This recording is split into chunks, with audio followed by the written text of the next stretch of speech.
이 시간 우리에게 주시는 하나님의 말씀은 요한복음 2장 4절에서 10절, 신약 143쪽입니다. 예수께서 이르시되 여자여 나와 무슨 상관이 있나이까? 내 때가 아직 이르지 아니하였나이다. 그의 어머니가 하인들에게 이르되 너희에게 무슨 말씀을 하시든지 그대로 하라 하니라. 거기에 유대인의 정결의 예식을 따라 두세 통 드는 도랑아리 6이 놓였는지라.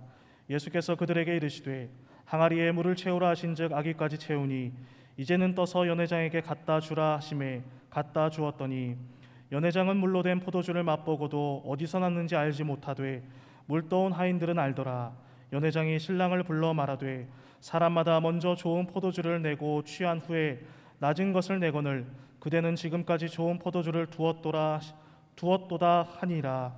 아멘. 오늘은 변화되는 신앙이라는 주제로 함께 말씀 나누도록 하겠습니다. 변화, 이것은 무엇일까요? 변화다라고 하는 것은 어떤 사물이 있으면 그 성질이 변하는 것이고 모양이 바뀌는 것이고 상태가 바뀌는 것, 달라지는 것, 이것을 변화라고 할 수 있습니다. 그런데 사람이 만약 변한다라고 하면 우리는 어떻게 변할 수 있을까요? 우리의 모양이나 또 우리의 상태가 달라지는 것은 아닐 것입니다. 물론 사람이 성장을 하면서 겉외적인 변화는 있을 수 있으나 그것을 변했다라고 하진 않죠. 성장했다, 컸다 이렇게 표현을 할 겁니다. 그런데 보편적으로 사람한테 변했다라고 하는 것을 말할 때는 대부분 우리의 내적인 그런 심리 상태를 변했다라고 말할 때 쓰곤 합니다. 그러니까 몰라보게 그 마음이 성장했다, 또 사랑이 어떻게 변할 수 있느냐 하는 그런 말들처럼 사람의 변화 안에는 바로 그러한 마음적인 요소가 변했을 때 자주 사용한다라는 거죠. 그런데 우리의 마음의 변화는요 정말 쉽지 않습니다. 한두 번의 그런 변화된 모습으로 사람이 변했다라고 말할 수는 없을 거예요. 꾸준하게 또 지속적으로 계속해야 그것이 그 사람이 변했다라고 말할 수 있지 않겠습니까? 그런데 이러한 사람의 변화에는 좋은 변화가 있고 나쁜 변화가 있는 것을 볼 수 있습니다. 좋은 변화에는 사람의 마음에 긍정적인 그 힘이 있을 것이고 그 긍정적인 결단을 통해서 그 사람의 모든 삶의 보편적인 모습들이 변화했을 때, 긍정적인 모습으로 변화했을 때 좋은 변화다라고 말할 수 있을 것이고, 나쁜 변화는 우리 가운데 사람들이 제일 좋지 않은 건 바로 비교 의식인 것 같습니다. 나 혼자 나의 상태만 살펴보면 좋은데 자꾸 다른 사람들과 나를 비교하며 사는 것이 우리들에게 참 좋지 않은 모습인 것 같아요. 그러다 보면서 어떻습니까? 삶의 짐을 스스로가 지는 거죠. 자꾸 타인과 나를 비교하면서 나의 모습, 그것이 더 우월하지 않으면 견디지 못할 때도 있는 것처럼 이러한 변화들이 나쁜 변화다라고 우리는 생각해 볼 수 있습니다. 그럼 우리는 어떠한 변화를 겪어야 할 것인가를 생각해 본다면 분명 좋은 변화를 겪어야지요. 성장해야 되고 성숙해야 합니다. 그렇다면 우리가 성도라는 이 인생의 삶에서 우리는 어떠한 변화를 할 수 있을까? 변화에 관한 명언이 있어서 잠시 소개해 보자면 알버트 아인슈타인이라는 사람이 이러한 말을 했습니다. 우리가 만든 세상은 우리 생각의 과정이다. 우리의 생각을 바꾸지 않고는 세상은 바뀌지 않는다라는 말을 했습니다. 또 잭 웰치라는 사람은 당신이 변화해야 하기 전에 변하라라고 말합니다. 그러니까 아무리 생각해봐야 그것은 중요하지 않다. 내가 생각하기 전에 이미 행동으로 옮길 수 있는 변화가 우리에게 필요하다라는 것을 이야기하는 겁니다. 그러니까 우리의 생각을 바꿔야 되고 변화할 수밖에 없는 상황이 가기 전 우리는 변화해야 된다는 겁니다. 어떻게? 올바른 믿음의 삶을 살아갈 수 있도록. 예수님도 좋은 나무가 좋은 열매를 맺는다고 하셨습니다. 나쁜 나무가 나쁜 열매를 맺는다고 하셨습니다. 그러니까 그의 행실, 그의 열매, 그의 결과를 보고 그 사람을 판단할 수 있는 것이죠. 그리스도인인 우리는 좋은 열매를 맺어야 할 좋은 나무들입니다. 또 이처럼 좋은 열매를 맺기 위해선 우리가 그리스도 안에 변화된 생활을 해야 한다라는 것을 말씀하고 있습니다. 그러니까 제가 계속적으로 하는 이야기는 무엇이냐?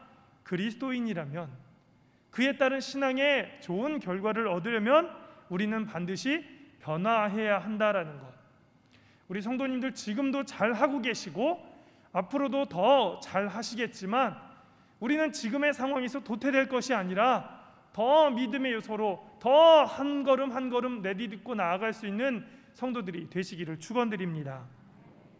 우리에게 새로운 변화의 역사가 없이는 이 삶의 경영을 할 수 없습니다. 더 좋은 열매를 얻기 위해 우리는 달려가지 않으면 우리는 멈추게 될 것이고 도태되게 될 것이다라는 것이에요. 그런데 우리 그리스도인의 변화는요, 내 자신이 원한다고 이루어지는 것은 분명 아닙니다. 또 어떤 특별한 방법으로 이 변화를 성취할 수 있는 것도 아니에요. 그러면 오늘 이 말씀의 시간을 통해서 하나님께서 과연 내게 주시는 이 변화되는 신앙은 무엇인가, 이것을 우리가 살펴보고자 합니다. 그래서 우리는 어떠한 방법으로 이 신앙의 새로운 변화를 이끌 수 있을까, 이루어낼 수 있을까, 이것을 살펴보면서 말씀의 은혜를 힘입으시기를 원합니다. 오늘 성경의 말씀을 통해서 첫 번째로 생각해 볼 것은 바로 혼인잔치에서 일이 일어났다라는 것입니다. 우리 신앙생활하면서 흔히들 고백하는 게 있습니다. 성경의 말씀처럼 우리가 순종하며 살아가고 싶지만 마음대로 안 된다라는 것. 여러분, 자식들도 내 마음처럼 안 되는데 우리의 신앙도 마음처럼 되지 않습니다. 참으로 많이 어렵습니다. 물론 이 말이 틀린 말은 아닐 거예요. 그런데 하나님의 말씀에 순종해서 살아가지 못하는 내 자신을 분명 알면서도 왜 나는 변화되지 못하는 걸까? 우리는 이 문제에 대한 해답을 이 가나의 혼인잔치에서 일어난 사건을 통해 살펴볼 수 있습니다. 오늘 성경에서 나오는 이 말씀은 예수님이 공생애에서 보여주신 첫 번째 이적이다라는 것. 교회를 다니지 않은 사람일지라도 웬만하면 이 물로 포도주를 만들었다라는 이 이적을 대부분의 많은 세상 사람들도 알고 있는 유명한 이야기입니다. 물론 혼례에 대한 내용이 상세히 기록되어 있지 않아서 어떠한 결혼식인지 알 수는 없지만 갈릴리 가나에서 아주 성대하게 이루어진 그런 잔치라는 것은 알 수 있고, 또 이 가정이 예수님의 가정과 매우 친밀하다라는 것도 성경을 통해 살펴볼 수 있습니다. 요한복음 2장 1절에서 2절의 말씀을 보면, 사흘째 되던 날 갈릴리 가나에 혼례가 있어 예수의 어머니도 거기 계시고 예수와 그 제자들도 혼례의 청함을 받았더니라고 말씀되어 있습니다. 이미 예수님의 어머니 마리아는 그 집에서 일손을 도와주고 있었던 것으로 보입니다. 그리고 많은 사람들이 축복을 통해 신랑과 신부의 결혼을 축하하며 그 즐거움이 절정에 달았을 때, 그때 사건이 일어났습니다. 바로 연회장에서 가장 중요한 음식, 포도주가 떨어졌다라는 것입니다. 이처럼 많은 사람들이 축복된 자리에 함께 모여 신랑과 신부를 축복하면서 즐거운 흥을 돋구면서 그 즐거움이 절정에 달했을 때 연회장의 자리에 포도주가 떨어졌다라는 것, 굉장히 그 사람들에게는 충격적인 일이었을 겁니다. 우리가 본문으로 읽지는 않았지만 3절에 마리아가 예수님께 말씀합니다. 저들에게 포도주가 없다. 그러니 너라도 좀 가서 포도주를 구해오렴. 이렇게 예수님께 마리아가 부탁을 하는 겁니다. 그리고 하인들에게도 명령합니다. 요한복음 2장 5절에 이렇게 말씀합니다. 그의 어머니가 하인들에게 이르되 너희에게 무슨 말씀을 하시든지 그대로 하라 하니라. 매우 가까웠던 사람들의 그 잔치가 엉망이 되는 것을 볼 수 없었습니다. 그래서 할 수만 있다면 어떻게든 그 포도주를 구해올 것을 그렇게 부탁했다라는 것이죠. 그 후에 하인들에게 예수님은 명령하십니다. 요한복음 2장 7절 말씀을 계속적으로 보시면 예수께서 그들에게 이르시되 항아리에 물을 채우라 하신즉 아귀까지 채우니. 예수님은 이어서 하인들에게 물을 부으라고 합니다. 포도주를 구해오는 것이 아니라 빈 항아리에 물을 채우라라고 말하는 것이죠. 그리고 다시 예수님은 어떻게 말씀하세요? 요한복음 2장 8절에 이어서 말씀합니다. 이제는 떠서 연회장에게 갖다 주라 하심에 갖다 주었더니. 큰일 났습니다. 사람들이 술 취해서 이제 물만 마셔도 포도주겠거니 하고 마실 거라 생각해서 이랬을까요? 그런 이유는 아닐 것입니다. 예수님의 분명한 목적이 있었습니다. 어떠한 일들이 일어날지 하인들은 너무나도 잘 알았습니다. 큰일 났구나. 이 물을 떠다 주면 사람들에게 포도주가 없는 것이 드러날 텐데. 그런데 하인들은요, 그것이 알면서도, 그것이 물인 것을 알면서도 떠다 주었다라는 것입니다. 예수님의 말씀대로 그 물을 떠서 연회장에 갖다 줍니다. 그런데 이때 놀라운 기적이 일어났습니다. 어머니 마리아는 예수님께 포도주를 구해오라고 했지만 왜 예수님은 그 물을 부어 그곳에 갖다 주라고 하는 말도 안 되는 일들을 그 하인들에게 시켰을까요? 당시 예수님의 그 메시아 되심을 요한의 증언으로만 유대인들에게 알려졌었던 상황이었고, 성경을 통해서, 그리고 처음으로 직접 메시아 되심을 증명하며 처음으로 일어났던 그 이적의 모습이었습니다. 하인들은 그 떠다 준 물이 그 어느 것과도 비교할 수 없는 최고의 포도주로 변하는 것을 보게 되었고, 흥겨운 잔치에 즐겨 있었던 많은 하객들에게 더 큰 기쁨을 주는 것을 보면서 매우 놀랐을 것입니다. 또 성경의 말씀처럼 그 연회의 책임을 맡은 연회장이 이제 신랑을 불렀습니다. 사람들보다 먼저 좋은 포도주를 내고 취한 후에 낮은 것을 내거늘 그대는 지금까지 좋은 포도주를 내었다라면서 감탄하고 칭찬합니다. 사랑하는 성도 여러분, 우리는 지금까지 이 이야기를 너무나도 잘 알고 있습니다. 성경을 읽기 시작하고 또 성경을 쓰기 시작하는 성도님들이라면 너무나도 잘 알고 있는 흔한 말씀일 것입니다. 그런데 누가 이 같은 사실을 믿을 수 있을까요? 아무도 믿을 수 없는 그런 기적입니다. 그런데 이것을 믿을 수 있는 사람들이 있었어요. 누구였을까요? 하인들이었습니다. 직접 그 일들을 행하고 순종하고 이해 가지 않았을지라도 말씀을 따라 행동했던 그 하인들은 믿을 수 있었다라는 것입니다. 요한복음 2장 9절에 말씀합니다. 연회장은 물로 된 포도주를 맛보고도 어디서 났는지 알지 못하되 물 떠온 누구는 알았습니까? 하인들은 알더라. 왜 그들이 그것을 알고 있느냐? 문제의 사건이 일어난 그 기적의 현장에 그들은 말씀을 따라 빈 돌 항아리에 물을 부었기 때문입니다.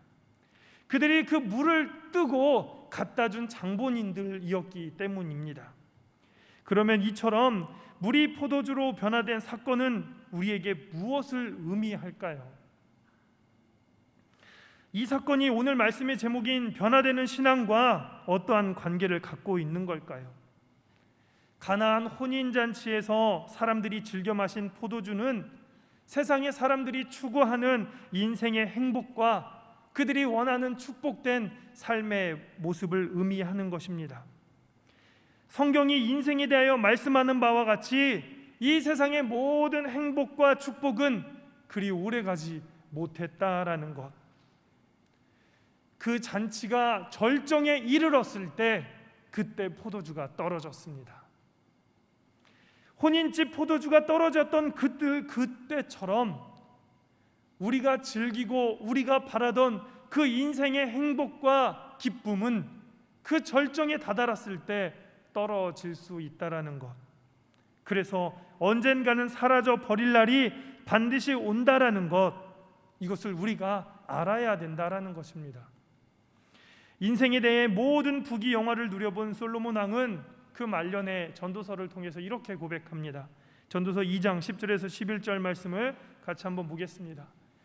무엇이든지 내 눈이 원하는 것을 내가 금하지 아니하며 무엇이든지 내 마음이 즐거워하는 것을 내가 막지 아니하였으니 이는 나의 모든 수고를 내 마음이 기뻐하였음이라. 이것이 나의 모든 수고로 말미암아 얻은 몫이로다. 이어서 11절에 어떻게 말씀하세요?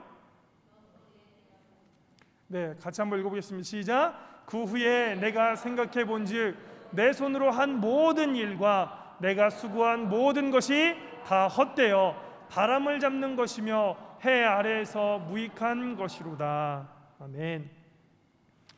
여러분, 말씀으로만 보아도요, 이 솔로몬이 행했던 그 수많은 부귀영화를 우리가 어림잡아 생각해 볼 수 있습니다. 내 눈이 원하는 것을 막지 못했다라는 겁니다. 내 마음이 즐거워하는 것을 내가 막지 못했다라는 거예요. 얼마나 그 즐거움과 그 영화로움을 느끼고 또 살면서 누려보았겠습니까? 모든 것을 누려보았습니다. 모든 쾌락을 즐겨보았습니다. 그런데 그 노년에 바람을 잡는 것처럼 허무했다. 이것이 참 중요합니다. 가나안 혼인집에 포도주가 떨어짐으로 즐거움의 끝이 오는 것처럼 우리가 살고 있는 이 현재의 삶에도 언젠간 행복의 끝이 존재하고 그 시기가 반드시 오게 되는 것을 말씀하고 있는 것입니다. 이처럼 예수님이 물로 포도주를 만들어서 연회장의 모든 사람들에게 새로운 기쁨, 그 선사한 이적을 통해서 인생의 참 행복과 축복은 오직 하나님의 손에서부터 나와야 한다라는 것을 이 가나의 이 혼인잔치를 통해서, 이 포도주의 사건을 통해서 우리에게 교훈하고 있는 것을 우리는 깨달아야 합니다. 네, 상징적인 의미로서 세상의 포도주는요, 사람의 변화를 일으키지 못합니다.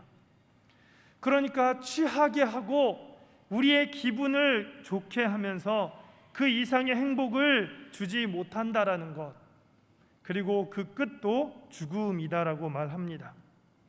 그러나 주님이 주시는 행복은 세상의 행복과 같지 않다라는 것, 더 좋은 포도주의 맛을 내는 것처럼 더 높은 은혜와 감사를 우리에게 부어주시는 분이십니다.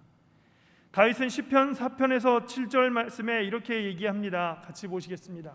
시작. 주께서 내 마음에 두신 기쁨은 그들의 곡식과 새 포도주가 풍성할 때보다 더하니이다.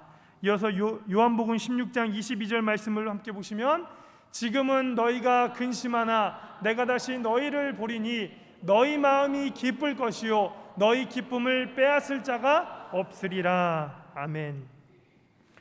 말씀처럼 주시는 기쁨은 무엇일까요? 그것은 영생을 통한 기쁨과 행복이고 하나님 나라에 대한 그 소망에 대해서 부여되는 은혜일 것입니다. 그러니까 이러한 기쁨과 은혜를 오늘 예배하시는 우리 성도님들에게 하나님이 주신다라는 것, 세상이 주는 유흥과 향락과 그 비교할 수 없는 엄청난 차이를 주신다라는 겁니다. 성도 여러분, 그렇다면 우리는 어떠한 생활을 영위하고 있을까요? 가나의 혼인집에서 주는 포도주를 마시면서 살아가고 있을까요? 아닙니다. 우리는 예수님께서 주시는 새로운 포도주의 은혜, 그 기쁨을 맛보아 살아가야 할 믿음의 사람들이다라는 것입니다. 그래서 우리는 이 믿음의 삶을 더욱더 신앙의 새로운 변화로 나아가야 됨을 생각해 볼 수 있습니다. 바로 두 번째입니다. 신앙의 새로운 변화입니다. 그리스도인은 날마다 새로운 변화의 역사가 있어야 합니다. 제가 말씀 서론에 이야기했습니다. 우리는 더 앞으로 나아가지 않으면 현재의 자리에 도태될 수밖에 없다라는 것. 이 자리가 좋다라고 언제까지 이 자리만 고수할 수는 없습니다. 남들은 다 앞으로 나아가야 되는데 나만 제자리 걸음이고 나만 도태될 수는 없다라는 것. 신앙은 날마다 새로운 변화의 역사가 우리에게 있어야 합니다. 바로 이 변화는 예수님께서 주시는 새로운 포도주를 우리가 매일매일 마시지 않고는 변화될 수 없다라는 것입니다. 세상 사람들이 마시는 포도주를 마시면서 우리가 언제까지 그리스도인인 것처럼 새로운 삶을 살고자 하는 건 그건 흉내 내는 삶이에요. 따라해 보겠습니다. 흉내 내는 삶. 흉내 내는 삶. 우리 얼마나 많이 흉내 냅니까? 우리 얼마나 많이 흉내 내고 있어요. 흉내는요, 누구나 다 낼 수 있습니다. 그러나 완벽하지 않아요. 어설픕니다. 똑같이 따라가는 것 같지만 똑같지 않아요. 저는 개인적으로 성대모사 하는 개그맨들을 좋아하고 또 그러한 개그를 보면서 잘 웃습니다. 비슷하게 흉내를 내는 모습이 되게 우스꽝스럽기도 하기 때문이죠.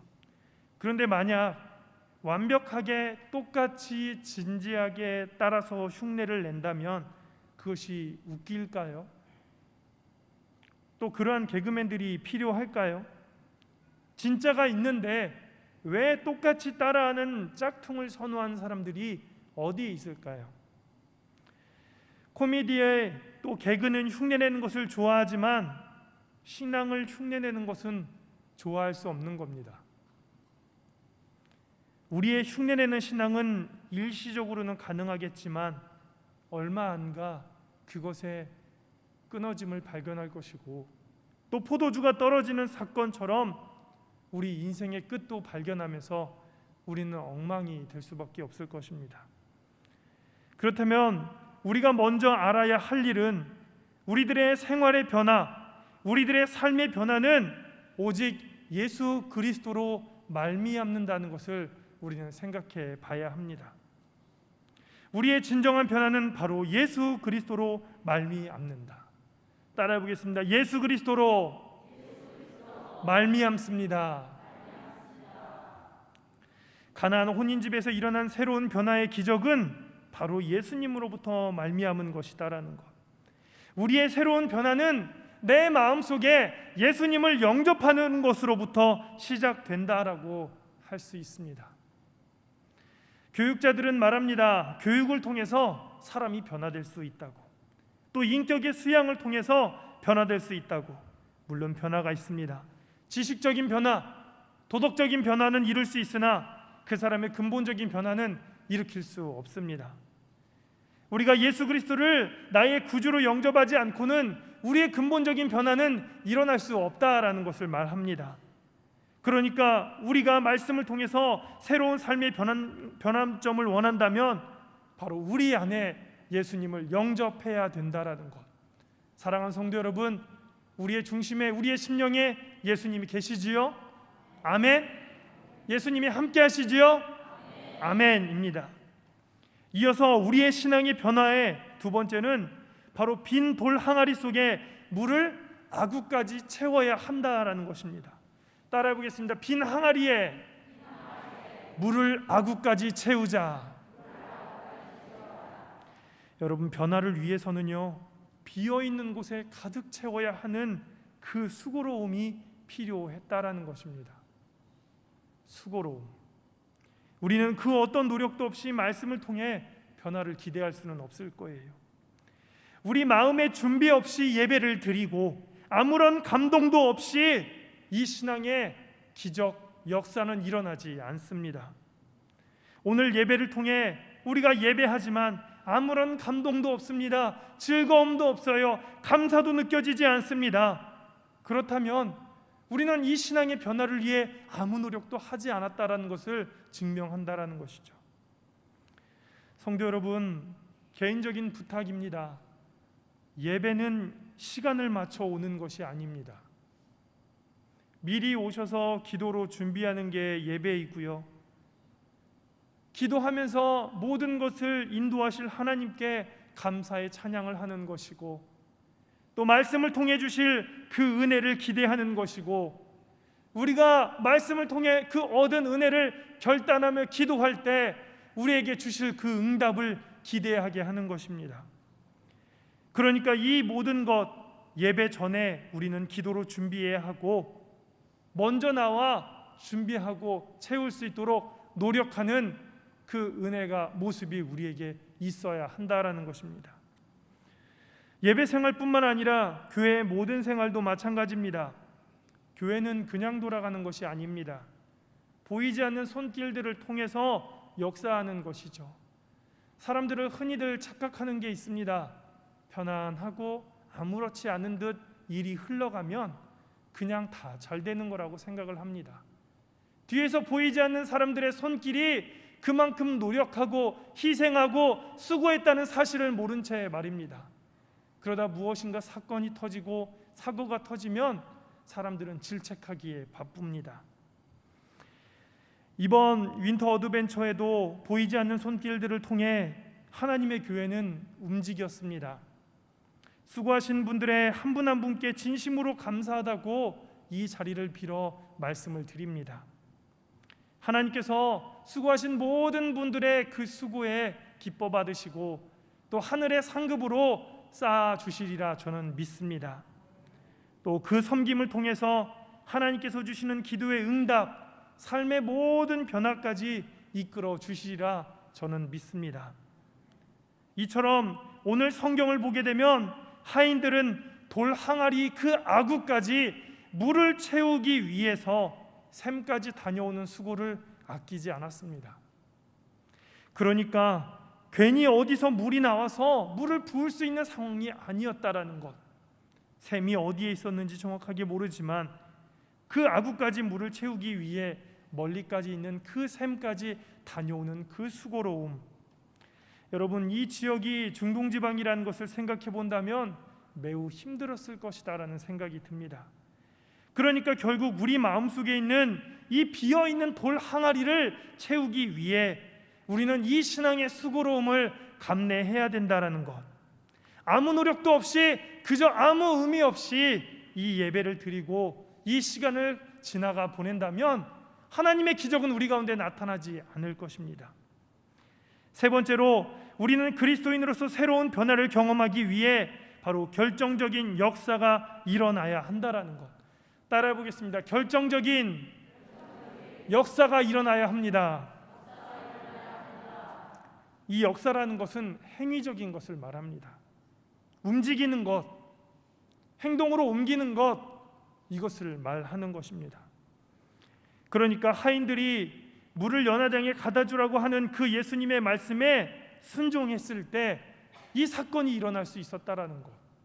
만약 가져다 주지 않고 그 자리에만 있었다면 돌 항아리의 물은 변하지 않고 그 물 그 자체로 남아 있었을 것입니다.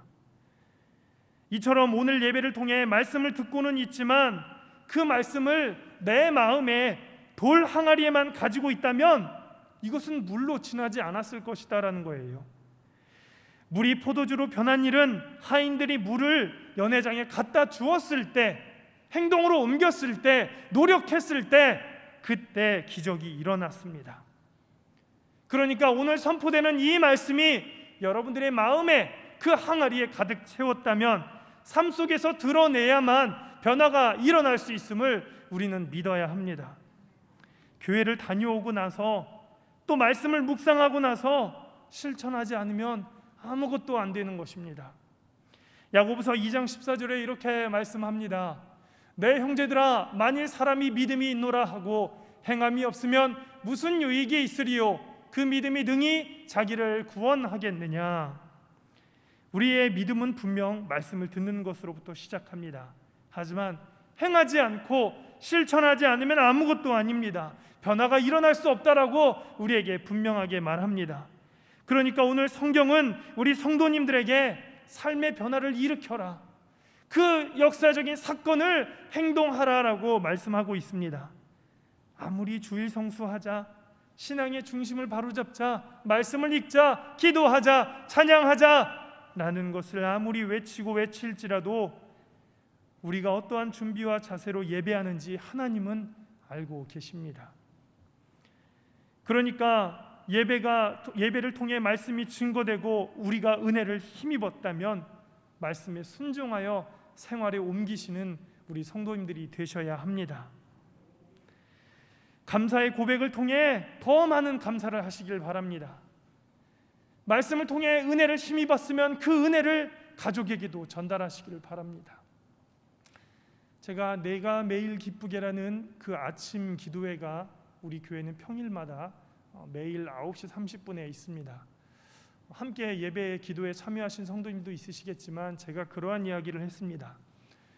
교회에서는 권사님이지만 혹 집에 가서도 권사님이세요? 라고 물어보았습니다. 분명 집에 가면 엄마예요, 아내입니다. 그런데 권사라고 묻는다는 건 어떻게 보면 신뢰일 수도 있습니다. 근데 저는 그 직분을 물어본 게 아닙니다. 교회에서만 권사로 살아갈 것이 아니라 교회 집에서도 권사와 같은 그런 신앙의 모습을 가지고 살아가야 되지 않을까 하는 그런 말씀을 드려보았습니다. 저의 목사도 그렇고 우리 장로님들, 권사님들, 집사님들 모든 성도님들도 마찬가지일 것입니다. 말씀을 통해 우리에게 주시는 이 직분의 은혜와 의미를 분명하게 안다면 우리는 이 믿음의 삶을 가정에서도 또 직장에서도 만나는 사람들과도 함께 누리면서 살아가야 할 그런 직분의 사명이 있습니다. 그렇다면 우리는 더 많은 감사를 할 수 있겠지요. 어려운 상황에서도 참고 인내하며 기도할 수 있겠지요. 성경의 말씀이 우리에게 지혜를 주셔서 모든 사리를 분별하고 판단하고 어려운 상황을 이길 수 있게 하실 것입니다. 그러니까 하나님의 말씀이 우리 가운데 부어졌다면 이 말씀을 순종함으로 세상에 나아가 믿음대로 살아가 내시는 성도님들이 되시기를 원합니다. 말라기 3장 10절에 이렇게 이야기했습니다. 내가 하늘의 만군의 여호와가 이루노라. 너희의 온전한 11조를 창고에 들여 나의 집에 양식이 있게 하고 그것으로 나를 시험하여 내가 여기서부터 읽어보겠습니다. 시작. 내가 하늘 문을 열고 너희에게 복을 쌓을 곳이 없도록 붙지 아니하나 보라. 하나님은 분명 이 11조에 대한 말씀도 있으시겠지만 분명 하늘의 문을 열고 하나님의 축복이 쌓을 곳이 없도록 우리에게 부어 주시겠다, 충만하게 가득 차게 은혜를 주시겠다라고 말씀을 했습니다. 사랑하는 성도 여러분, 오늘 이 가나의 혼인잔치의 이 기적의 사건을 보면서 저는 의심했고 우리 모두가 의심했습니다. 돌 항아리에 부은 것은 물이었습니다. 포도주가 될 수 없었습니다. 하지만 연회장에 갖다 주라고 하시는 예수님의 말씀에 불순종했다면 우리는 그것이 물로 남아 있었어야 됐고 그 기적을 경험할 수 없었을 것입니다. 불순종은 아무것도 변화시킬 수 없습니다. 하나님의 말씀이라는 것은 그대로 있을 때엔 성경책에 기록된 문자에 불과하겠지만 이 말씀을 우리 삶에 적용시킬 때 비로소 살아 움직이는 능력으로 우리 가운데 나타나는 것입니다. 우리는 가나 혼인잔치에 초대받은 믿음의 사람들입니다. 우리가 그 잔치에서 어느 부류에 속한 사람들일까요? 결혼식장의 주인공인 신부와 신랑일까요? 안타깝게도 그들은 물을 기를 수 없는 사람들이었습니다. 연회장에 모인 사람들을 접대할 수 없었습니다. 그렇다면 그 잔치에 주최를 하던 연회장이었을까요? 사람들에게 많은 일들을 진행하고 시키느라고 포도주가 어디에서 온지 모르는 사람이었습니다. 오직 하인들만 이 사실을 알고 있었고 그들은 하층계로 분류되는 그런 종의 사람들이었습니다. 맡겨진 일들을 할 수밖에 없었던 수동적인 사람들이었습니다. 그런데 하나님의 기적을 맛본 사람은 혼인잔치의 주인공인 신랑과 신부도 아니었습니다. 연회장도 아니었습니다. 오직 하인들이었습니다. 그들은 일하는 자리에 있었고 순종할 수밖에 없었고 그들이 행했던 그 일들을 통해 그들은 기적을 맛보았습니다.